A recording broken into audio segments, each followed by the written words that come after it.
Welcome to 𝐄𝐓𝐇𝐄𝐑𝐄𝐔. We're talking about investing, finance, and professional development. As the current time of 10:49 a.m. on Eastern Time on September 21st on Wednesday. Today is the big day with respect to the FOMC meeting, the second portions of it. And today we're going to get the confirmatory signals, the conclusion, obviously, from the Federal Reserve on what's the interest rates are we going to be going with. Are we going with 1%? Are we going with 0.75%?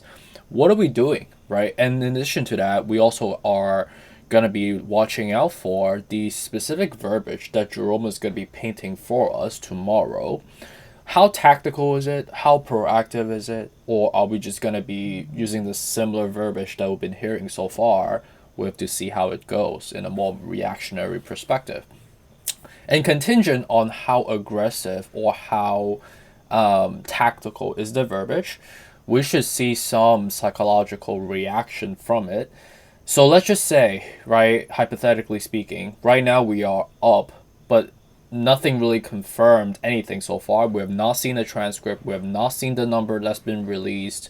We have not heard from Jerome Powell yet. Nothing really specifically is driving it up right now.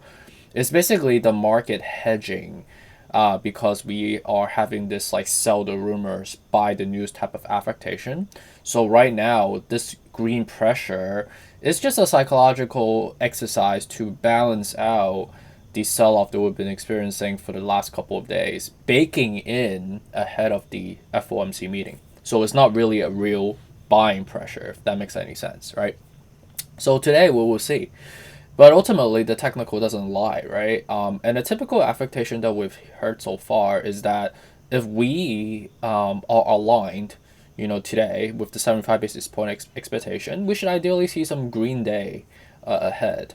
But if we go with a higher rate, or if we go with 75 basis point as well, but with more aggressive verbiage, we should ideally see some sell-off. So it's ultimately going to be in the mercy of the media affectation onto driving which directions are we going. So without wasting more time, ultimately, it's all predictions at this point, but the technical can tell us what's the level of submergence or elevations that we could get from here. So with respect to recording time of 10:52 a.m. on the Eastern Time. I am really stretching it. My meeting's at 11 a.m. so I'll make this quick. So right now we are at 1350, up 2% basically. And on a daily right now, it looks quite decent, right? You could see that we are kind of forming a double bottom, triple bottom actually. And on a weekly, however, you do need to kind of cross down. It's the complete opposite. We have two tops, right? That needs to sell off back down to a lower level. So with respect to today's, which side of the spectrum, my gut feel is that we should ideally see a bounce up, and then a sell off in the weeks out, because on a daily it looks quite bullish right now. So that's just the way it is. But on the weeks out, after we digest it, I don't foresee the bullish pressure will be elongated or sustainable. It should ideally see some sell off or normalization from here.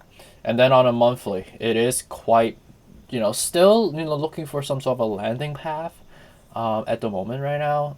It's okay. But you do have a large separation, so that means it would have been elongated and sell down for quite some time, so it's about to be bouncing. So I think in the months out, we should ideally see some bullish pressure.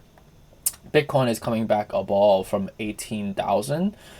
We open at 18,879, and right now we are looking for some plateau, large separation at the moment. And with respect to the weekly, you are seeing some sort of a cross section up, and you need to kind of cross down eventually. You have two tops at the moment. On a daily right now, we are try to sustain, but it looks quite bullish at the moment. So see some short-term bullish pump based on a technical on a daily makes sense. On the weekly, again, it's still bearish, right? So again, short-term pump after the digestions of the today FOMC meeting results, regardless if it's if it's just aligned, we should ideally see a green day. If it's not, and we get we increase the rates a lot more dramatic than expected, let's go with 1%, and this aggressive verbiage, we should ideally see a sell-off. So it's really contingent on the directions on a tactical perspective going forward. And then on a monthly, you could see that you know, large separation, and this you know, so it does indicate that months out we should see some bullish pressure. Again, weekly, it's okay. You know, it does need to kind of normalize. So again, right, short term pump, weeks out it should ideally normalize, and then months out is bullish. Okay. So it's a quicker one than usual. Nothing has come out so far. It's just all predictions or speculations at this point right now. The event is closed door, right? The FOMC meeting. But let's watch out for it to see how it goes, right? I do hope that we should be aligned. Again, right, short term is bullish, weeks out is bearish, and you need to do that. And as we get over the weekly hump, we should ideally see some bullish pressure on the months out. All right, have a good day. Take care. Bye.